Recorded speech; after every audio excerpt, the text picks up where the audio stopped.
15 Curitiba, eleições 2026. Estamos hoje com o presidente da Assembleia Legislativa do Paraná, pré-candidato ao Senado, Alexandre Cury. Tudo bem, Alexandre? Tudo bem, Luciano. Um prazer enorme estar conversando com você, à disposição. Então, Alexandre, estamos felizes, né? O Brasil venceu, né? Um jogo difícil hoje contra o Japão, então é um dia que nós estamos felizes aqui. Depois do jogo, estamos aqui fazendo essa entrevista com sofrimento, mas vencemos, né? E vamos longe, hein? Eu coloquei palpite 2-0, deu 2-1, mas sabia que seria um jogo fechado no começo, né? Os caras fazem fechadinho, né? Jogo fechado, né? Hoje não tem mais... Tem mais bobo, né? Não tem bobo mais e o físico é a diferença, né? Antigamente o talento prevalecia, né? Hoje o condicionamento físico é mais importante e os japoneses correram muito no primeiro tempo e depois no segundo tempo aí a gente vê a mão do treinador, né? Que é muito importante. O Celotti mexeu bem, pôs o Martinelli, botou o Hendrick, puxou o jogo para frente. Fiquei muito feliz, eu acho que é um passo importante que nós damos e a próxima fase aí acho que é um pouquinho mais fácil, né? Ou Noruega ou Costa do Marfim. É um jogo mais aberto, na verdade, né? Jogo mais aberto, né? O Brasil joga melhor quando vem um jogo aberto, né? Os japoneses jogaram muito fechados, né? Cometemos uma falha ali no gol do Japão e depois do segundo tempo fizemos um belo segundo tempo, né? Graças a Deus, né? Mas vamos lá falar. Graças a Deus, vamos lá. Colônia japonesa é forte aqui no Paraná, em Açaí, Uraí. Respeitamos os japoneses, mas hoje tinha que torcer pro Brasil, né? Eles entendem também, né? Que eles estão ainda aprendendo a jogar bola, né?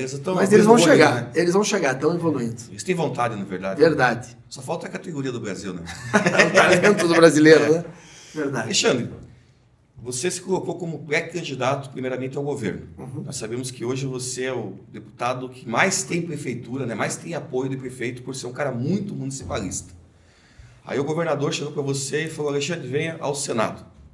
Como é que foi essa transição aí? Luciano, você sabe, eu me preparei para ser pré-candidato a governador do estado. Eu tenho 6 mandatos de deputado estadual. Quando terminou a minha eleição em 2022, que eu fui o deputado mais votado do Paraná pela 4ª vez, quase 240 mil paranaenses me deram a honra de ser deputado estadual pela 6ª vez. Eu entrei na Assembleia Legislativa e disse: olha, o meu ciclo aqui na Assembleia Legislativa se encerra no meu 6º mandato. E me preparei para ser pré-candidato a governador. Eu conheço o Paraná por inteiro, conheço os 399 municípios, sou municipalista, eu sempre deixei muito claro, as coisas acontecem nas cidades, porque é nas cidades que as pessoas vivem e não tem outra forma de transformar um estado se não for através de investimento nas cidades. Sempre fui um deputado que fez uma política de resultados, priorizando políticas públicas, e me preparei para ser pré-candidato a governador. Mas vocês sabem o meu estilo de fazer política, de diálogo, de respeito, de pacificação. E ao lado do governador Ratinho Júnior, nos últimos anos, nos últimos 7 anos e meio, aí o governador encerra agora o seu 8º ano, nós conseguimos pacificar os poderes. Os poderes, eles são independentes, mas eles devem viver em harmonia. E essa pacificação, essa paz política foi fundamental para que o Paraná prosperasse nos últimos anos. E essa paz política, eu não podia, no processo eleitoral, ter uma divergência, ter uma incoerência. Então, eu disse ao governador, na minha disposição, de ser pré-candidato a governador, e ele, em todas as conversas, nós conversamos por muito tempo.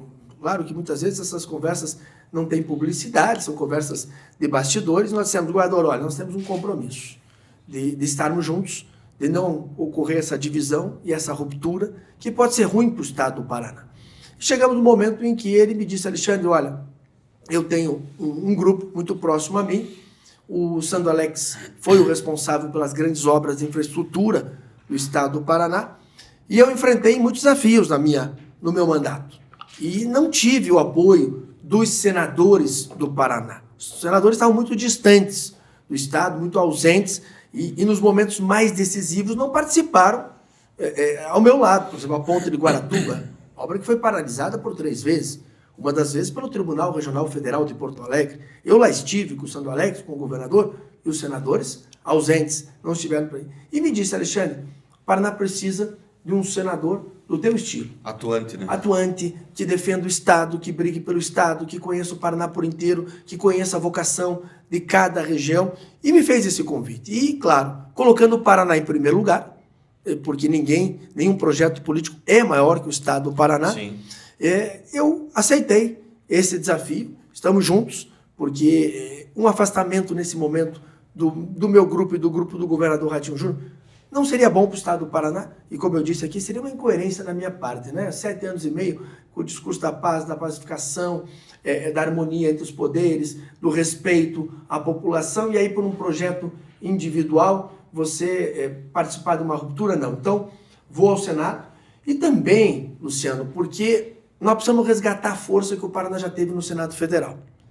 Nós já tivemos protagonismo no Senado Federal. Sim. O último senador que teve protagonismo, e é meu adversário hoje, é o senador Álvaro Dias. Sim. A gente tem que reconhecer. O senador Álvaro Dias foi um senador atuante. Um senador Requião também na época, né? Requião foi um senador atuante. O Álvaro, recentemente, foi o último que teve uma atuação muito importante, defendia o Estado com projetos de lei importantes. E o Paraná tinha esse protagonismo. E agora não.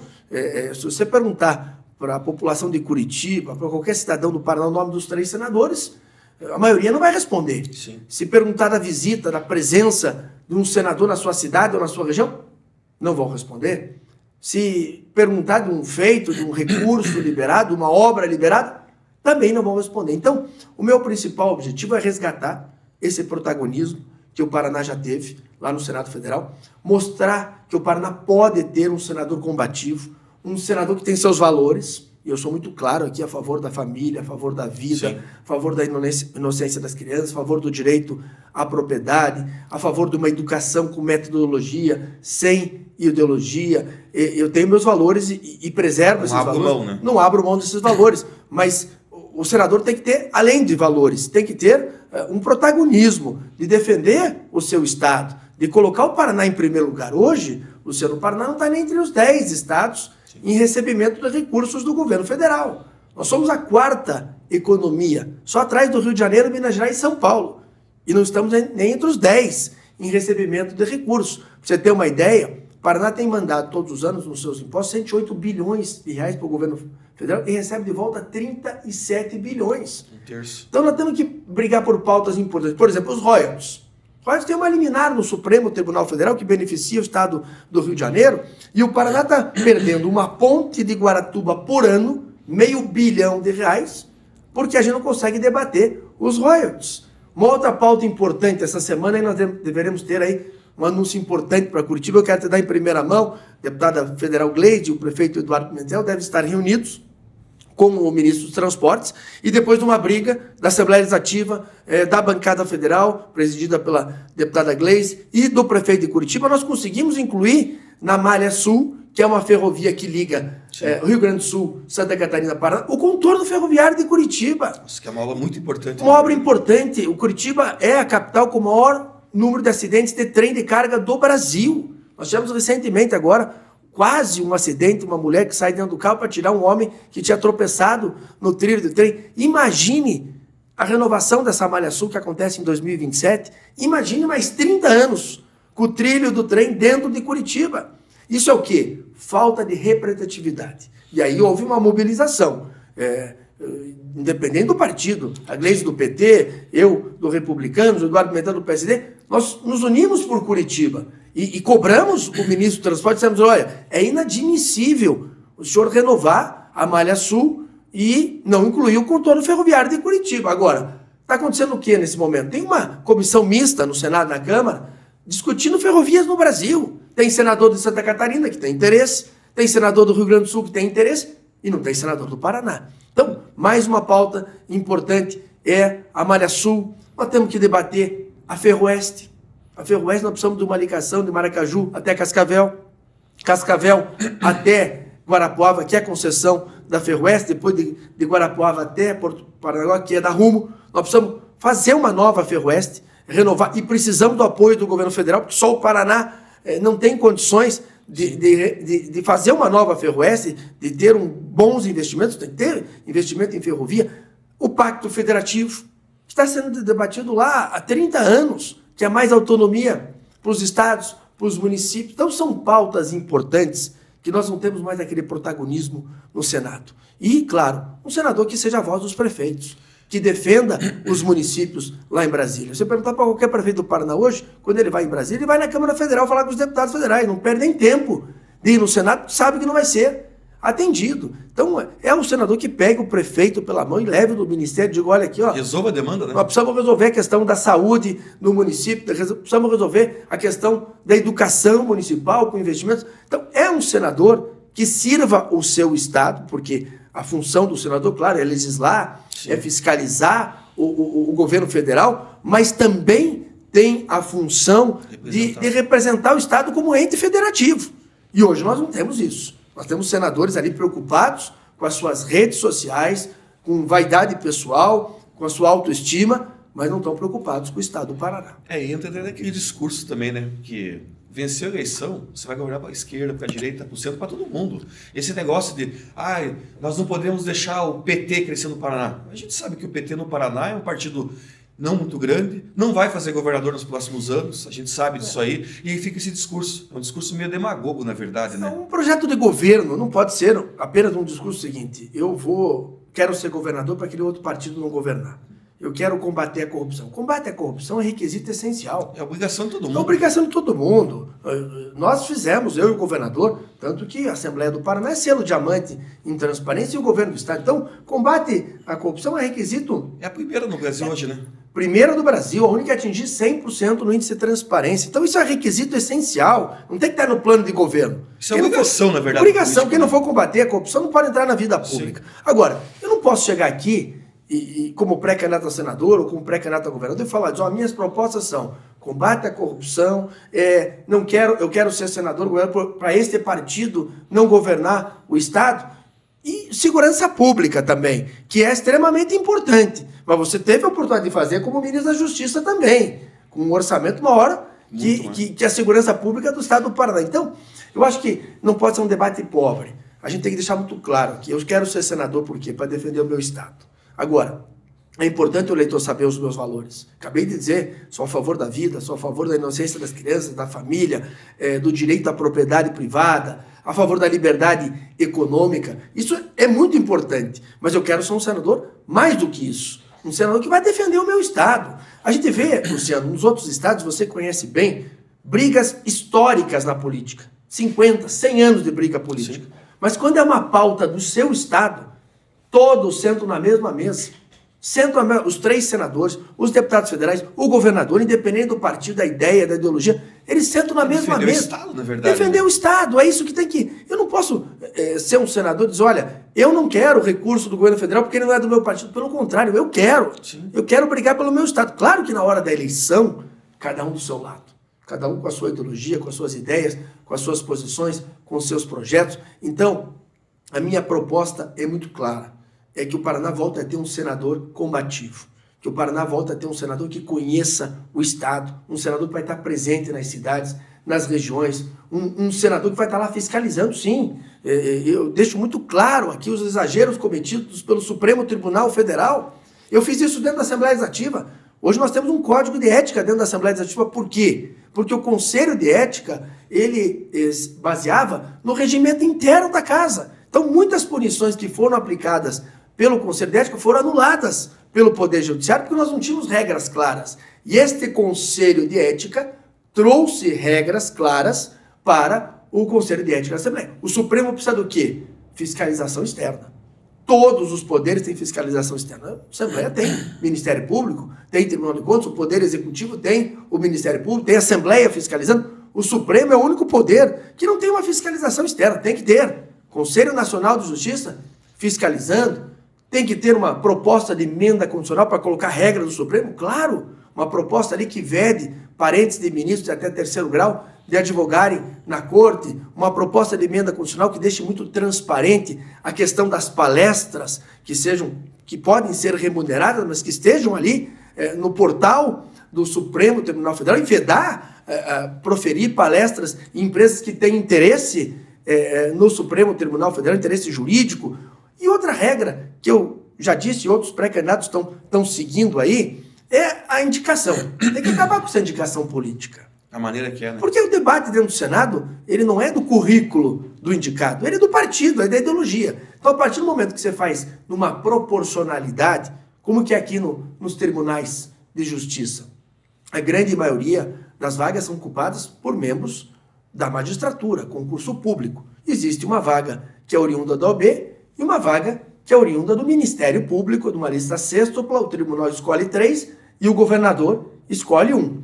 Você pode fazer no Supremo a mesma proporcionalidade dos 11 ministros, você pode botar 7 da magistratura, concurso público, juízes, desembargadores de carreira, 3 vagas da OAB, numa lista tríplice indicada pelo presidente da República, e uma do Ministério Público Federal. Você acaba com essa indicação política, tendo fiscalização externa, uma proposta de emenda constitucional, deixando regras claras, vedando palestras, vedando parentes de até 3º grau de advogarem na corte, você tendo aquela quarentena pós-aposentadoria e essa proporcionalidade na indicação dos ministros, você acaba com todos esses excessos cometidos pelo Supremo Tribunal Federal. Eu vou estar lá para combater, sim, não tenha dúvida. Mas eu não vou ficar o tempo inteiro subindo na tribuna para dizer, não, eu quero a cassação desse. Não, eu vou estar lá para defender o meu Estado e defender políticas públicas. O projeto C é aquela ideologia deles que virou, na verdade, a política hoje a gente vê no Senado, em Brasília, muito esse negócio de torcida organizada do político, né? Isso é errado, porque eles não estão governando para o Brasil hoje, eles estão governando porque,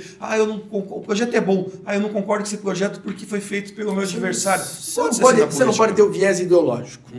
Você tem que priorizar políticas públicas bem elaboradas e bem implantadas. É isso que você tem que fazer. Eu não posso votar, por exemplo, eu sou a favor das escolas cívico-militares.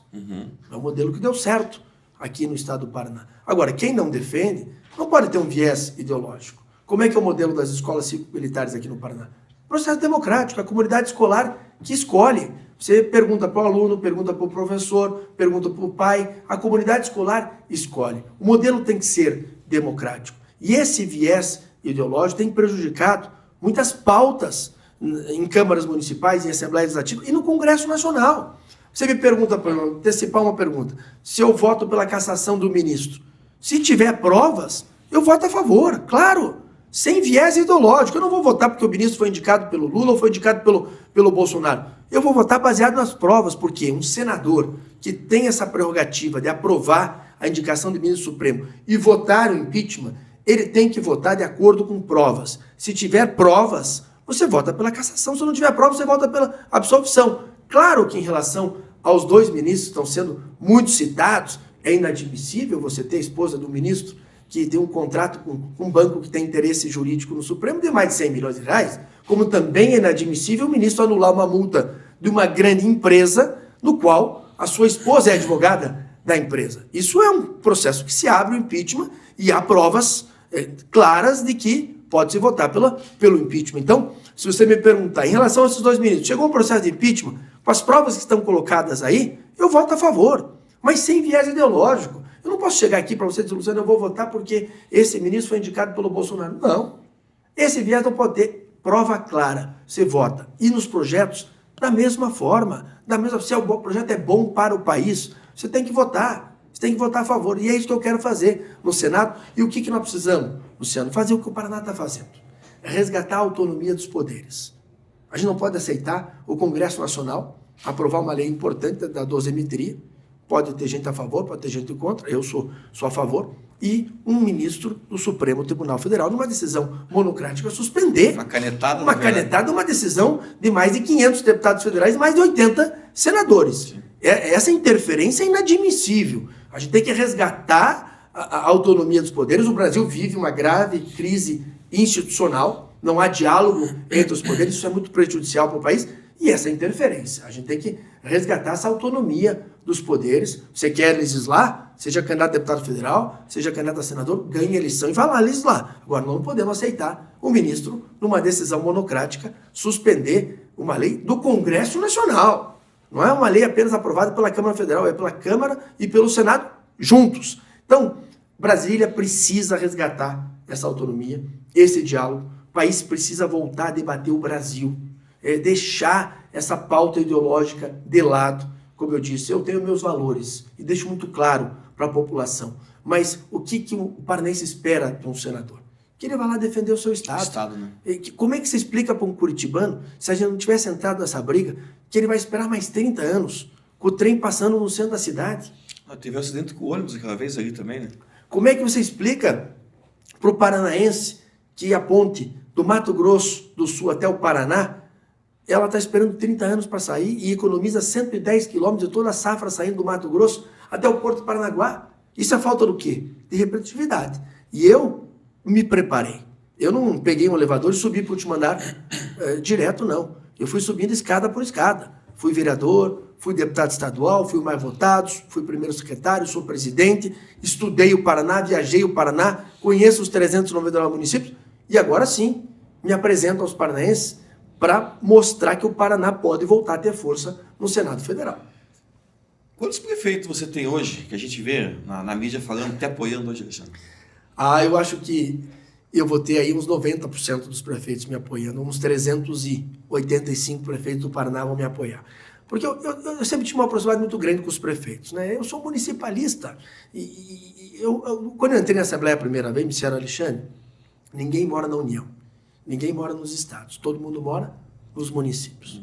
Então, municipalista, como eu disse agora, é aquele que entende que as coisas acontecem nas cidades, porque é nas cidades que as pessoas vivem. E como é que você transforma o estado? Com políticas públicas bem implantadas nos municípios. E eu tive o privilégio de conhecer os 399 municípios. O Paraná é muito grande. Se você for no sudoeste do Paraná, ele tem uma vocação muito diferente da região metropolitana. Sim. O que a região metropolitana precisava? Obras de infraestrutura.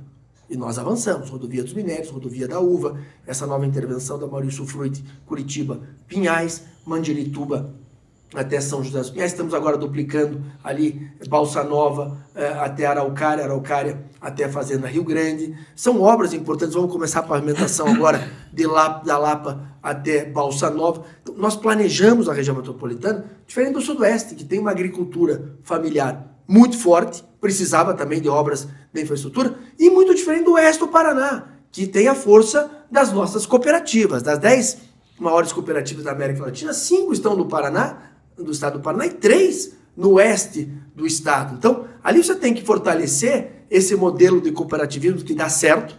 Das 150 cidades que mais se desenvolveram no estado do Paraná, 145 tem um modelo de cooperativismo. Então, você tem que fortalecer esse modelo de cooperativismo. E bem diferente do Norte Pioneiro, que precisa de geração de empregos, com novas empresas que nós estamos dando incentivo para que o empresário possa ter um incentivo a mais, um benefício a mais, instalar sua empresa no Norte Pioneiro. Então, esse conhecimento é fundamental. Você não pode querer, eu não posso chegar aqui e dizer, eu quero ser governador. Não. Você tem que conhecer o Estado, você tem que ter experiência, você tem que ter conhecimento e você tem que saber a importância desse Estado. Colocar o Paraná em primeiro lugar. Eu sempre botei o Paraná em primeiro lugar. Hoje eu tenho um partido que me daria legenda para ser pré-candidato a governador. Apoio aí de 300 prefeitos eu teria, mas uma ruptura, um afastamento, além de ser uma incoerência da minha parte do governador, não seria benéfico para o Estado do Paraná. Então, você dá um passo atrás, e não estou dando aqui um adeus à minha pré-candidatura ao governo do Estado, estou dando um até logo. Eu gostaria muito de ser pré-candidato a governador um dia, e tenho 46 anos, eu acho que a idade permite que eu possa ainda disputar o governo do Estado, mas aceitando esse desafio, porque eu não falo com alegria, Luciano, quando os paranaenses não lembram o nome dos 3 senadores. Eu falo com tristeza, porque imagine a gestão que nós fizemos ali, eu devolvendo para o governador quase 700 milhões de reais, todo ano dinheiro da população. O governador implantando em políticas públicas. Imagine se os 3 senadores do Paraná estivessem juntos. Fosse atuante, né, em Brasília? Obras federais nós podíamos ter tirado do papel. Essa ponte, por exemplo, do Mato Grosso do Sul ao Paraná, nós tínhamos tirado do papel. Com o projeto nós já fizemos, o que nós precisamos é do recurso do governo federal, uma obra federal. Nós poderíamos ter já renovado a concessão da Ferroeste com novos investimentos, com mais trem de cargas e beneficiando a nossa carga que vai para o Porto do Paraná. Então é um debate muito importante e o Senado não tem feito isso. Infelizmente hoje, quem acompanha Brasília é um lado tentando destruir o outro. Ninguém prioriza políticas públicas. Ninguém está preocupado com o Brasil. Ninguém debate a segurança pública do Brasil, que é o tema principal. Ninguém debate essa educação que, infelizmente, a ideologia está entrando dentro da sala de aula, e aqui nós conseguimos blindar, não trazer esses problemas de Brasília. Esse debate é importante, e é por isso que eu coloco meu nome como pré-candidato a senador, porque dos pré-candidatos, eu conheço muito o Paraná. Conheço muito o Paraná, e podem ter certeza, eu vou colocar sempre o Paraná como minha primeira opção. Analisando essa parte que você fala do Senado Federal hoje, que as pessoas não conhecem, né? O Euvisto, o Flávio Arnes, Acho que o Flávio tem um trabalho legal na parte Sim. Na parte da filantropia, essas coisas ali, na verdade. Mas ele pode ser um deputado federal, não precisa ser senador, né? Acho que o papel do senador eles não conseguem fazer. E o Moro, a gente sabe que é só aquele discurso dele de briga, né? Vamos dizer assim. O Moro, infelizmente, ele fica nesse discurso aí.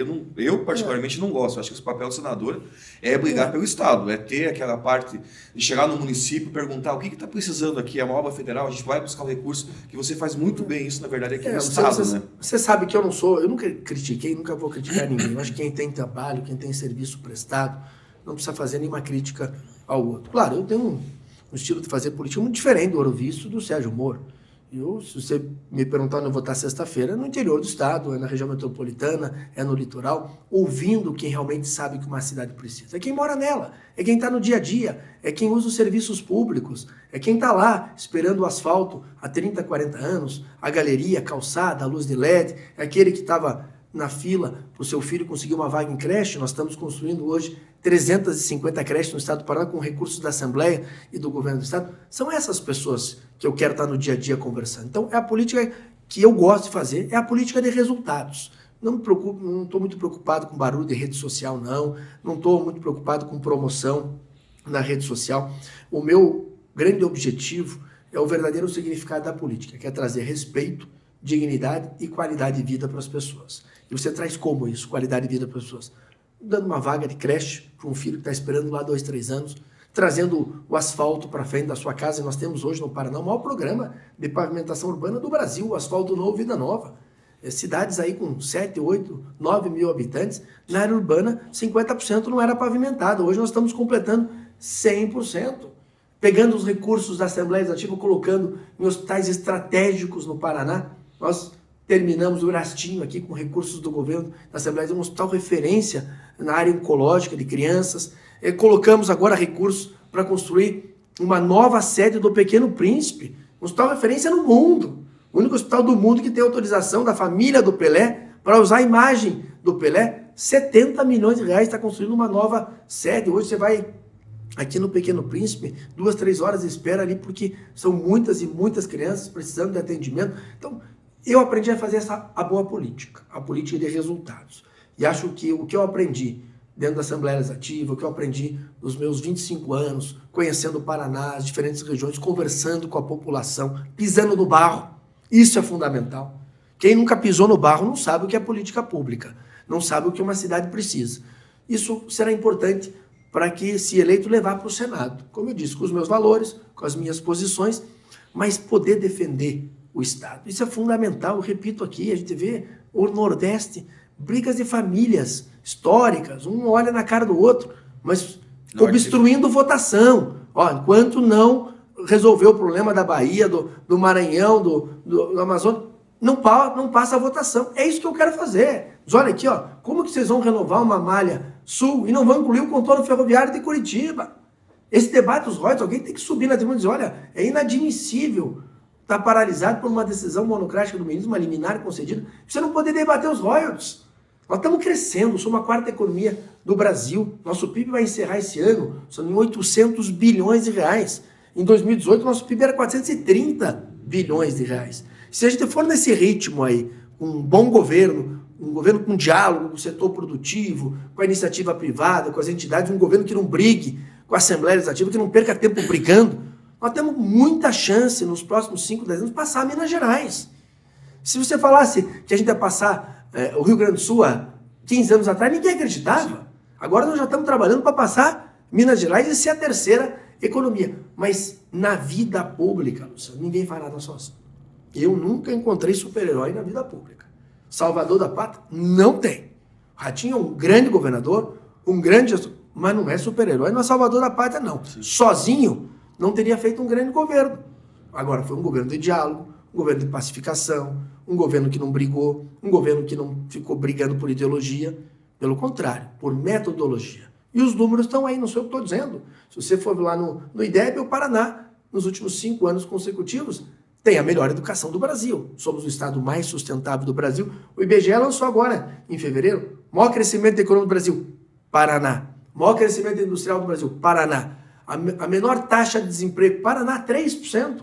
Abaixo de 5% é pleno emprego. São mais vagas abertas do que gente para trabalhar. Então, nós chegamos até aqui unidos e em paz, com diálogo, com respeito, com uma Assembleia Legislativa e um governo do Estado que respeita a independência dos poderes, mas trabalho e harmonia. E é o que nós queremos, manter aí a continuidade dessa gestão do governador Ratinho Júnior e somando a um senador presente, um senador que esteja ao lado do governador, que receba o governador em Brasília, vá nos ministérios, libere recursos, defenda pautas importantes para o Estado. Prefeito, né? Receba os prefeitos e defenda pautas importantes. E um senador que não tenha dúvida. Vão me perguntar? Vou deixar muito claro meus valores. Muito claro meus valores. Nenhum projeto que não seja a favor da vida, da família, da liberdade. Eu voto a favor. Todos esses valores. E impeachment, voto a favor. Se tiver provas, voto a favor. Em relação aos 2 ministros, há provas, eu voto a favor. Agora, eu não posso passar aqui o programa inteiro falando eu quero ser senador para votar o impeachment. Eu quero ser senador. Não. Isso não são políticas públicas. Importante a população saber. Eu deixei muito claro. Chegou o impeachment desses 2 ministros, meu voto é favorável. Já vi as provas, existem provas, meu voto é favorável, mas eu quero além. É muito pequeno ficar falando aqui, só que eu não quero. Eu quero ser senador para o outro partido não ganhar a eleição. Eu quero ser governador porque o outro não vai... Não. Nós temos que... Quero governar pelo Estado, pelo meu povo, O projeto de governo é muito grande. Você tem que debater políticas públicas, conhecer o Paraná. Tem que estar aqui, ficar aqui 1 hora falando sobre a educação do Paraná. Sim. Por que a educação do Paraná em 2018 era 7º lugar no IDEB e nos últimos 5 anos consecutivos é a melhor educação do Brasil? Por quê? Porque nós priorizamos metodologia, nós trouxemos a robótica, tecnologia para dentro da sala de aula, Chromebooks, laptops, nós mandamos 2.500 alunos no maior programa de intercâmbio do Brasil, o Ganhando o Mundo. Nós conseguimos fazer uma parceria com o ensino municipal, que não é competência do Estado, mas nós somos lá, ajudamos, inclusive a Assembleia Legislativa, a deputada Maria Vitória, que é a segunda secretária, nos trouxe a ideia de implantar aulas de inglês nas escolas municipais e criamos o Alfabetiza Já. Era 8º lugar as escolas municipais do Paraná no IDEB. Nós estamos em 2º lugar, só estamos perdendo para o Ceará, que está há 10 anos já fazendo um programa que nós estamos implantando aqui no Paraná. Então, isso é extremamente importante. Os números mostram extremamente positivo. Agora, claro que a gente fica preocupado, por quê? Porque na vida pública, para construir não é fácil.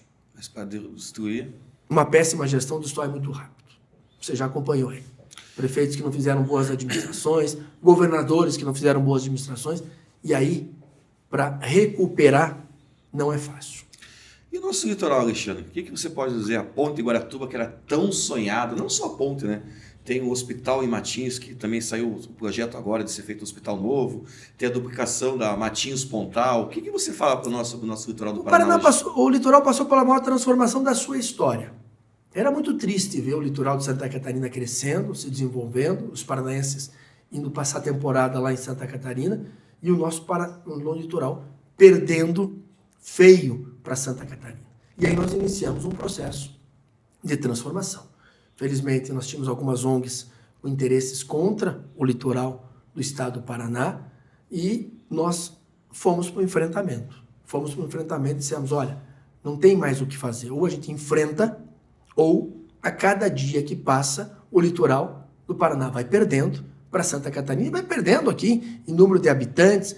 E nós iniciamos esse processo de transformação que terminou na Ponte de Guaratuba, que vai sempre ser chamada Ponte de Guaratuba, mas nós aprovamos na Assembleia Ponte da Vitória. Por quê? Porque é a vitória da união contra a burocracia. É a vitória de um governo eficiente, um governo de excelência, contra aqueles que não queriam o desenvolvimento do litoral do Paraná. Mas é claro, eu dizendo para você, Luciano, 60 anos os paranaenses esperaram uma ponte que liga 2 dos principais municípios do litoral do Paraná. Isso é um atraso do atraso. Agora, um governador teve coragem. E aí que eu quero deixar muito claro, Luciano, a importância de ter um gestor. Um gestor que não trabalha com barulho de rede social, um gestor que não está preocupado com pauta ideológica. Por quê? O Ratinho tomou 36 processos. Se é um cara preocupado com rede social, com barulho da rede social, no primeiro processo para a ponte. E ele enfrentou. Uniu os poderes e nós entregamos a ponte para a população do Paraná, que não é nem entre as 10 obras maiores de infraestrutura do Paraná, mas é a mais emblemática, ela é simbólica, porque ela representa um enfrentamento contra a burocracia, um enfrentamento contra algumas ONGs que tinham interesse em atrasar o litoral do Paraná e beneficiar o litoral de Santa Catarina. Não quero aqui fazer nenhuma acusação, mas nós sabemos nos bastidores os benefícios que algumas empresas tiveram lá em Santa Catarina pelo litoral do Paraná não ter esse crescimento. E entregamos a Estrada do América, em Morretes, uma estrada em concreto. Estamos fazendo a obra da revitalização de toda a área portuária da cidade de Antonina. Vamos construir agora uma marina em Antonina e vamos pavimentar praticamente 100% de Antonina. Paranaguá, uma outra ponte do Valadares. Eu acho que Paranaguá é um assunto interessante de falar, né? Você conhece bem a região do Paranaguá, né? Você não tem problema assim, de entender quem mora em Paranaguá, né? Sei, conheço. Quem nasce em Paranaguá chama você. Depois eu falo com calma. Não, mas eu acho que ali, Paranaguá é nossa cidade-mãe, berço da nossa civilização. E a gente precisava que o Porto fosse parceiro dos paranaguaras. E isso foi importante. Não é uma tribo, né? Não, pelo contrário. E o que acontece? O Porto começa a pagar o ISS para o município de Paranaguá. E o Porto, que foi eleito 5 anos consecutivos o melhor porto do Brasil, começa a recompensar o que Paranaguá fez pelo Porto.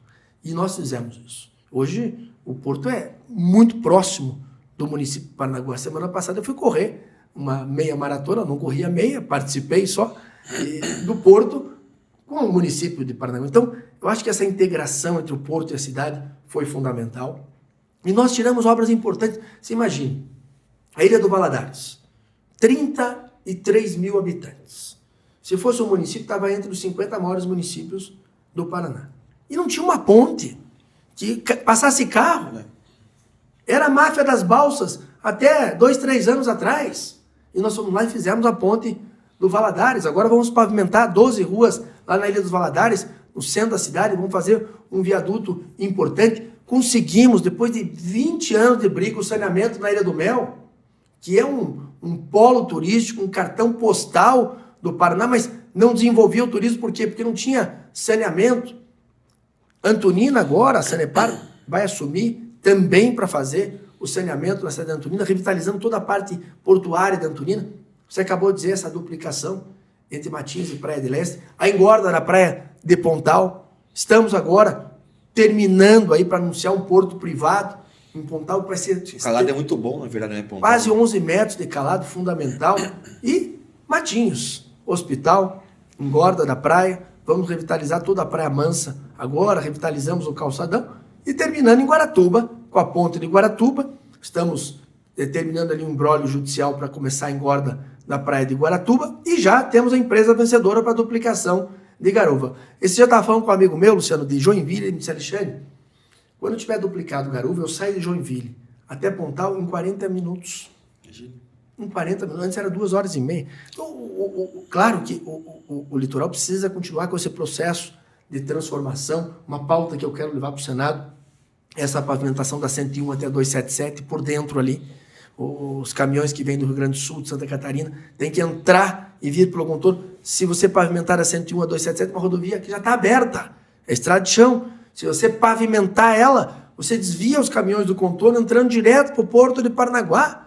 Depois, aí é um imbróglio ambiental mais complexo, da 277 até a estrada de São Paulo, que é um projeto viável. Mas agora podemos fazer da 101 até a 277, que é fundamental. Não podemos ter o principal porto do estado com acesso só. Fecha a 277, fecha o porto. Então, esse acesso da 101 a 277 é uma nova alternativa de acesso ao Porto Paraná. E é uma pauta que eu quero levar, se eleito, para o Senado. Vai desenvolver muito o nosso litoral. São pautas importantes.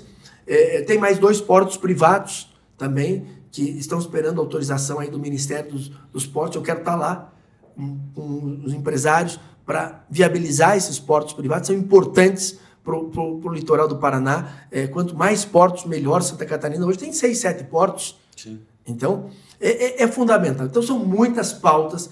Eu ficaria aqui, sendo um bom tempo, falando com você do que a gente podia estar nesse momento fazendo no Senado. E eu quero deixar muito claro, eu eleito senador, seja quem for o governador do Paraná, pode contar comigo. Pode contar comigo. Seja quem for. Eu espero que seja o nosso pré-candidato, o Sandro Alex.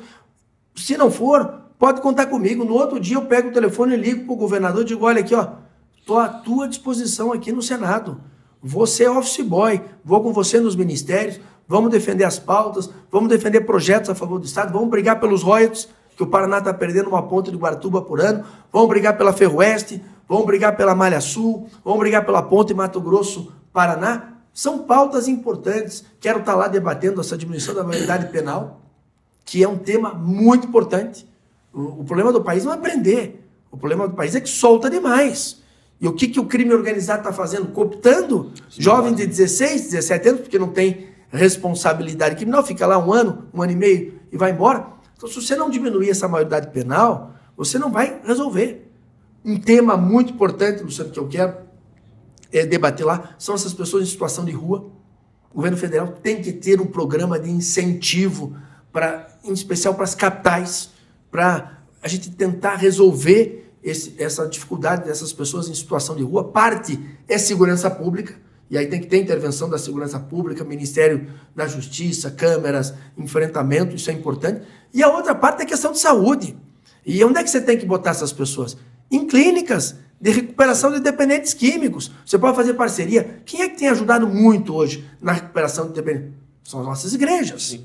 Igreja católica, igreja evangélica, e eles têm além da fé, eles têm essa expertise. Então você pode ter recurso do governo federal junto com os municípios para ser parceiro dessas clínicas e tirar essas pessoas de rua, porque a grande maioria não quer estar na rua, não quer estar em situação de rua. Agora, ela precisa de uma ajuda.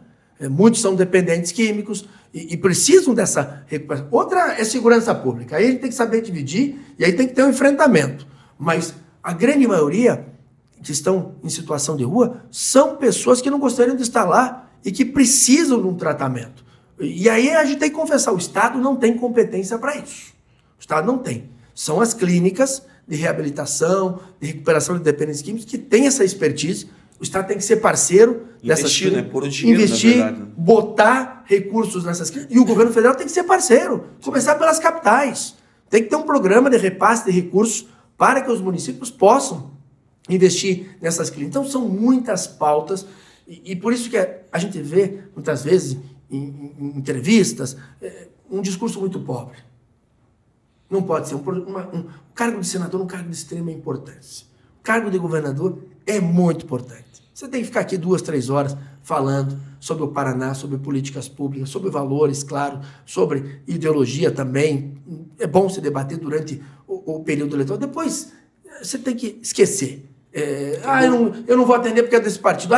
Não vou implantar esse programa porque é do outro partido. Não. Se é um bom programa, você tem que implantar. O que é bom tem que continuar. Se a gente não vencer as eleições aqui, se o nosso candidato não vencer as eleições, o Sandro Alex, eu espero que o próximo governador mantenha o que tem de bom. Sim. Agora, eu não posso assumir e dizer, não, isso aqui tem o carimbo do meu antecessor, eu não posso aceitar. Isso é muito pobre. Então eu gostaria muito de pedir aos paranaenses o apoio, porque o Senado do Paraná precisa recuperar o protagonismo que já teve no passado e não temos mais. Alexandre, como presidente da Assembleia Legislativa, nós estamos vivendo, o caso Renato Freitas, o deputado Renato Freitas, que foi aberto todo o processo de cassação dele, mas uma canetada do desembargador travou de novo. Como é que está esse caso? Qual que é a tua opinião sobre isso? Então, primeiro é o seguinte, eu fiz o Código de Ética. Por quê? Porque o Conselho de Ética se submetia ao regimento interno da casa. Não tinha regras claras. Então, muitas vezes nós tivemos aí a interferência do Poder Judiciário, porque não tinha um artigo definido, não tinha regras claras, e aí o parlamentar que quebrou decoro, que foi punido pelo Conselho de Ética, ingressava no Poder Judiciário e acabava suspendendo, e não era bom para a imagem da casa. Aí, por um bom prazo, com a presença de todos os deputados, eu iniciei um processo de construção desse Código de Ética. Só para você ter uma ideia, como foi democrático, a deputada do PT, a deputada Ana Júlia, foi a que apresentou o maior número de emendas e foram acatadas as suas emendas. Aí nós tivemos regras claras. Nesse caso do deputado Renato Freitas, e eu quero aqui elogiar o Conselho de Ética, que fez um trabalho fenomenal, transparente, respeitando os prazos, com toda a segurança jurídica, entendeu pela quebra de decoro, pelo pedido de cassação do deputado Renato Freitas, e a gente lamenta a intervenção do Poder Judiciário. Agora, a decisão do desembargador não fala nenhum problema jurídico. ele entra no problema eleitoral, que o deputado Renato Freitas, se for cassado, perde a oportunidade de ser candidato a deputado federal. Então, eu tenho que enaltecer aqui o Conselho de Ética, tenho que enaltecer a Comissão de Constituição e Justiça pela condução muito transparente e com todo o ordenamento jurídico. Eu entendo que a decisão do Conselho de Ética está correta, tanto que tinha pautado o pedido de cassação do deputado Renato Freitas na terça-feira e a liminar veio na sexta-feira. Eu estou recorrendo, já recorri para o Superior Tribunal de Justiça, o ministro Herman Benjamin não recebeu o meu recurso e agora estou esperando uma decisão do presidente do Supremo Tribunal Federal, o ministro Fachin, que pediu agora um parecer do Ministério Público Federal para depois tomar a decisão. E eu vou até a última instância. Eu vou defender a decisão do Conselho de Ética, vou defender a decisão da Comissão de Constituição e Justiça. A prova disso que o desembargador aqui diz que não houve nenhum problema jurídico, houve na questão política, e eu entendo que a decisão do Conselho de Ética ela tem que ser respeitada, e eu, como vou respeitar a decisão do plenário? O plenário é soberano, estava pautado. Se houvesse absolvição, eu tenho que respeitar. Se houvesse a condenação, a cassação, eu vou respeitar essa decisão. Mas eu quero aqui parabenizar o Conselho de Ética e a Comissão de Constituição pela condução brilhante. Contra qualquer parlamentar eu agiria da mesma forma. Não é porque o Renato Freitas é do PT, porque é um deputado polêmico que eu agir. O processo foi conduzido com muita transparência e o próprio desembargador escreveu. Ele enalteceu o Conselho de Ética dizendo que a condução jurídica foi brilhante, sem nenhum erro jurídico. Então, eu vou recorrer até a última instância para que o plenário possa votar um processo que foi conduzido de forma transparente pelo Conselho de Ética. E esse caso do deputado Ricardo Arruda aí, que o Ministério Público fez a denúncia agora com assessores, negócio de rachadinha, como é que está na Assembleia esse caso aí? Nós estamos esperando o posicionamento do Poder Judiciário, porque houve uma denúncia do Ministério Público Federal, pela informação que eu tenho, o recebimento da denúncia, e agora existem diligências que são tomadas pelo desembargador. Quando está na esfera já do Ministério Público, quando já há o recebimento da denúncia, a Assembleia espera um posicionamento do Poder Judiciário. O Poder Judiciário pode cumprir qualquer diligência. E eu acredito, o que eu espero é que haja celeridade do Poder Judiciário e decida pela condenação ou pela absolvição. Vendo a condenação, volta para a Assembleia Legislativa, aí abre-se um pedido de cassação ou até numa decisão transjulgada, automaticamente o parlamentar já é afastado e perde os seus direitos políticos. Então, nesse caso, a gente tem que respeitar e eu tenho feito isso com total autonomia. O presidente da casa é o mediador. Não é porque esse parlamentar é do PL, esse parlamentar do PT, seja qual for o parlamentar que vier o parecer e de forma conduzida, transparente pelo Conselho, eu automaticamente vou pautar. Como todas as representações que me são apresentadas, nós temos lá umas 12 representações que foram apresentadas, muitas delas com interesse político, né? De querer se promover na rede social aí, mas mesmo assim eu tenho encaminhado. Tem muito deputado TikTok hoje, né, Alexandre? Que a gente vê, você sofre às vezes ali. Eu sou de um tempo, discurso meio demagógico. Eu sou de um tempo, Luciano, que a Assembleia debatia só políticas públicas. Hoje não. Hoje é o celularzinho na mão, né? É o parlamentar com o seu assessor filmando para ao término da sessão publicar nas suas redes sociais. E eu espero que a próxima legislatura, eu não estarei mais lá, priorize as políticas públicas. A gente tem debates importantes dentro da Assembleia e o que a população fala, a Assembleia debate. O que é bom para o Paraná, a Assembleia aprova. E esse debate é importante. Por isso que eu faço questão de dizer, uma candidatura, pré-candidatura ao Senado, uma pré-candidatura ao governo, a deputado, senador, são cargos de extrema importância. É importante esse debate que nós estamos fazendo aqui. É importante quem está me ouvindo lá do sudoeste do Paraná, para que saiba a importância da duplicação entre Pato Branco e Francisco Beltrão. Para o oeste do Paraná, que nos próximos 30, 40 dias, nós queremos iniciar a duplicação de Matelândia, Cascavel, Guarapuava. Isso é importante. Como nós temos que fazer a duplicação da 323, Maringá, Doutor Camargo, chegando até Umuarama. Esse debate do futuro do Paraná é importante. E por isso que eu elogio muito o governador Ratinho. Porque quando ele assume, ele diz, olha, vamos sentar todos nós aqui. Vamos colocar o Paraná em primeiro lugar. E não vamos perder tempo brigando, não. Você viu alguma briga do presidente da Assembleia com o governador do Estado? Não. Existem 2, 3 casos isolados ali de parlamentares que sobem na tribuna para se autopromoverem, mas nós não perdemos tempo nem ouvindo isso. Então, eu acho que é importante para o Paraná você na continuidade da paz política. Está na Bíblia, onde a paz e a harmonia, existe prosperidade. E o Paraná prosperou por quê? Porque está vivendo uma paz, está vivendo uma harmonia. E eu aprendi uma coisa, Luciano, 6 mandatos. As pessoas que falam bonito não me impressionam. Eu acredito e parabenizo quem tem capacidade de fazer, quem tem capacidade de tirar grandes projetos do papel. Eu tive a honra de tirar grandes projetos do papel, o Ratinho também. Juntos nós pudemos, claro, com os deputados, com os prefeitos, com os veículos de comunicação, com o setor produtivo, com as entidades. As entidades foram muito importantes. Na Ponta de Guaratuba, aí, o G7 foi fundamental, o movimento para o Paraná. Então, esse diálogo permanente é importante, e repito aqui, não vamos achar Salvador da Pátria. Na rede social tem um monte, né? Se intitulando Salvador da Pátria. Você vê ali, acha que tudo é fácil, né? Falam ali 2, 3 palavras, mas o único objetivo deles é se autopromover. E eu confio em quem tem capacidade de fazer. Eu nunca perdi tempo. Eu tenho rede social, claro, hoje em dia todo mundo tem que ter, mas eu estou muito mais preocupado em debater políticas públicas.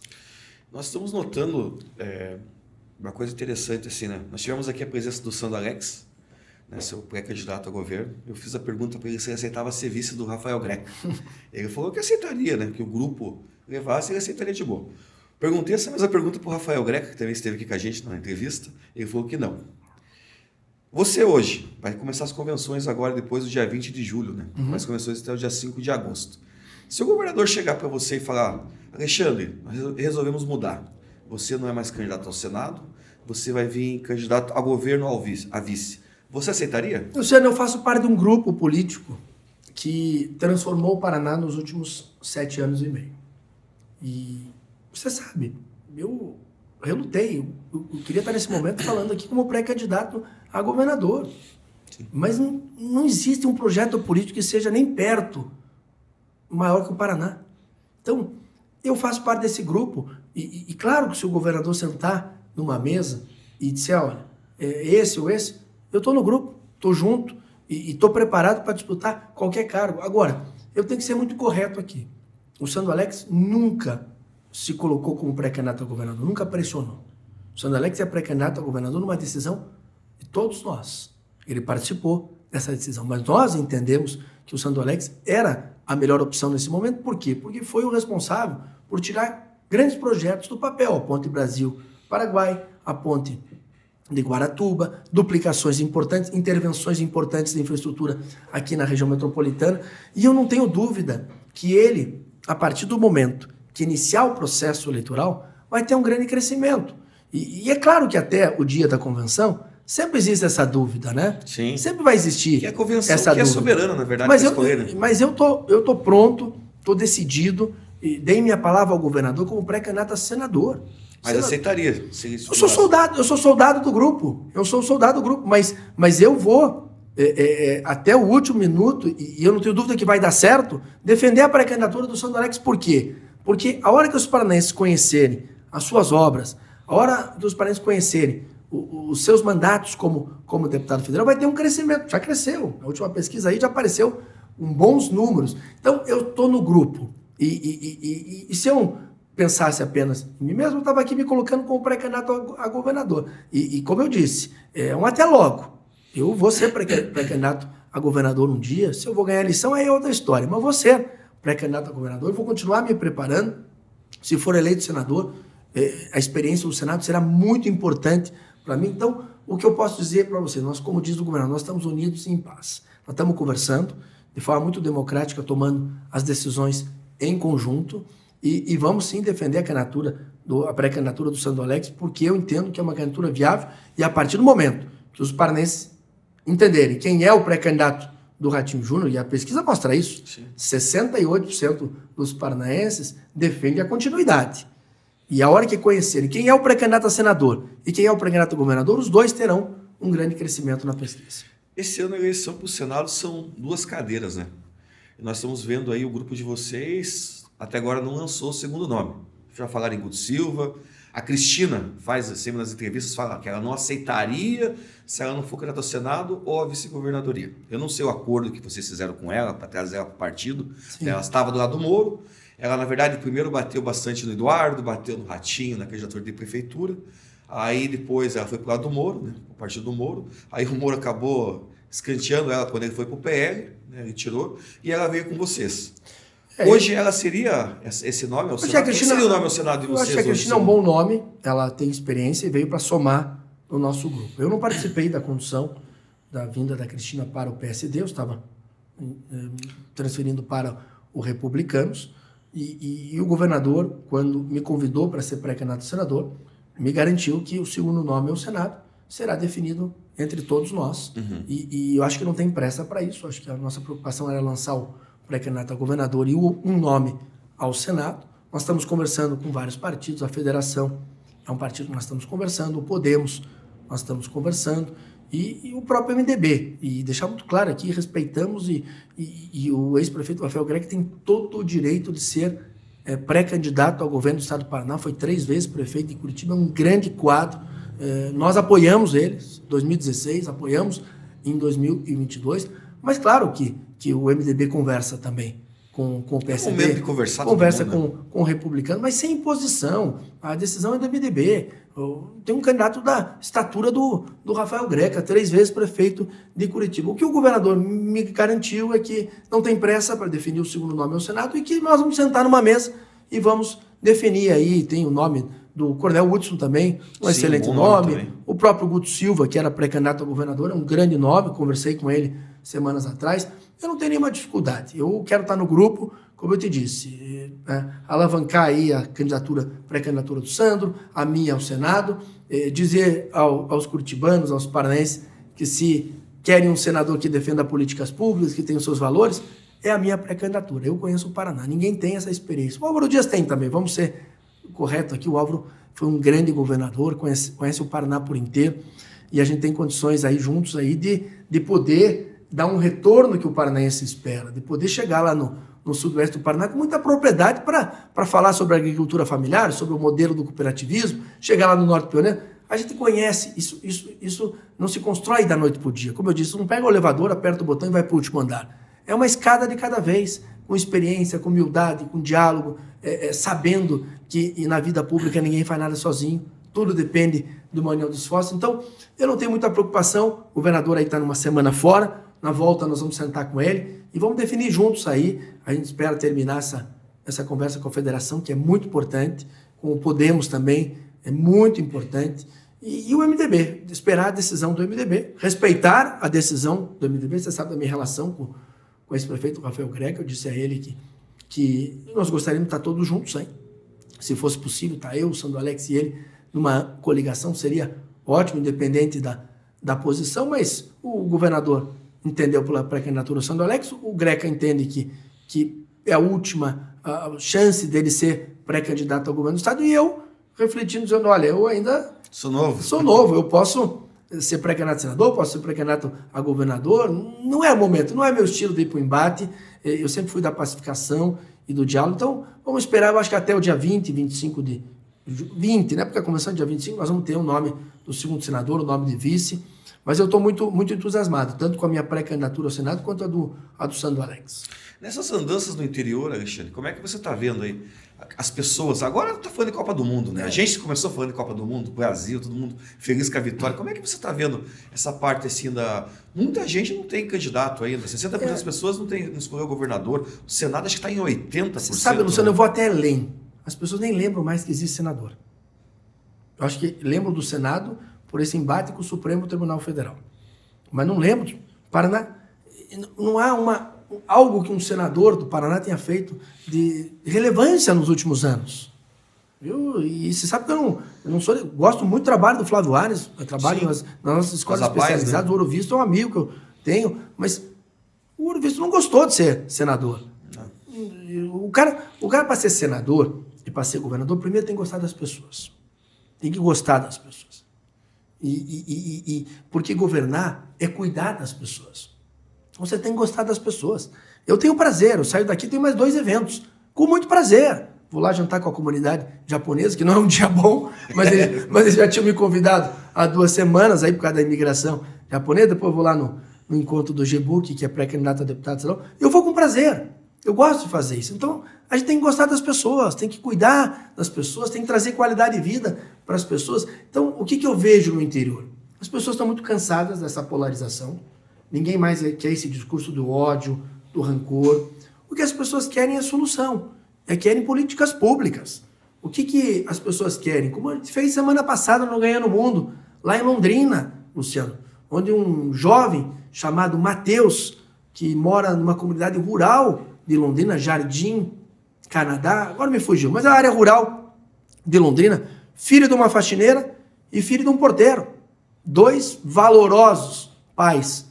Estavam indo no outro dia para o Canadá, ficar 6 meses.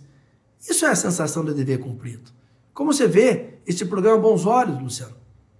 Esses dias me contaram, o secretário, um menino de 6 anos de idade, com 6 graus de miopia. 1 ano e meio sem prestar atenção na sala de aula. Tadinho. Uma consulta e um óculos para ele.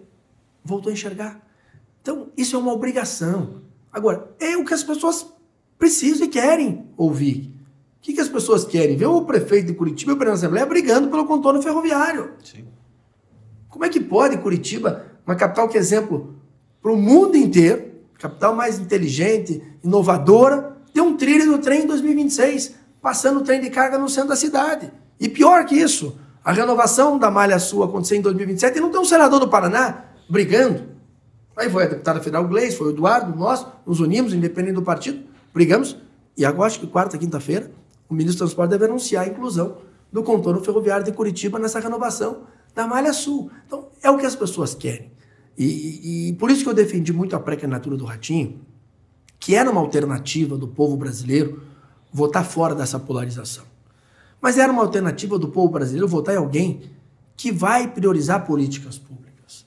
É inadmissível ficar aqui falando com você e não debater sobre educação, não debater sobre saúde, sobre geração de emprego, sobre o maior programa habitacional do Brasil que acontece aqui no Paraná. Então, é claro que as pessoas querem ouvir dos valores, eu acabei de falar dos valores, é claro que as pessoas querem ouvir minha posição em relação ao Supremo Tribunal Federal, e eu sou muito claro, exageros, não tem uma fiscalização externa, não se pode aceitar que o ministro anule uma multa de uma empresa que a mulher é advogada. Sim. Se eu falasse isso para você há 15 anos atrás, você dizia, mentira, Alexandre, isso nunca vai acontecer no Brasil. Já aconteceu, porque não tem regras. Então o que você faz? Senta o Senado, proposta de emenda constitucional, põe regras, como eu pus dentro da Assembleia no Conselho de Ética. Então, e como eu sou fiscalizado, Ministério Público, tomando conta, então é diálogo, você traz as soluções. Então eu tenho visto aí muito o paranaense satisfeito com o que está acontecendo no Estado, defendendo a continuidade e priorizando quem realmente conhece o seu Estado. Eu acho que quem conhece o Estado terá aí um privilégio grande nessa eleição. Alexandre, eu quero agradecer, passou tão rápido essa hora, tá? Quero agradecer em nome do 15 Curitiba pela tua presença. Eu sei que a tua agenda é bem corrida, né? Não é fácil marcar uma agenda com você, porque você está no interior, porque é tudo que é canto você está. E deixar já aberto aqui, quando você, né, for colocado como candidato depois das convenções, que você venha de novo aqui. E depois, como senador, também que você participe com a gente de vez em quando para contar o que está trazendo para o Paraná. Com o maior prazer, vem aqui depois das convenções. Depois, se eleito senador, vem aqui para debater temas importantes. E eu acompanho muito vocês estão de parabéns. Obrigado. Todos os eventos aí, seja qual for a proporção, vocês estão lá cobrindo, cobrando. E muitas vezes eu estou no interior, à noite entro ali um pouquinho nas redes, vejo vocês aí das informações, parabéns. É um prazer estar aqui, passou rápido aqui. Verdade. E hoje é um dia que está todo mundo cansado, porque o estresse traz cansaço, né? Mas feliz, né? Feliz, com a né? vitória do Agora eu vou lá, vou dar os sentimentos para os japoneses lá. Tá bom. Abraço, obrigado. Abraço.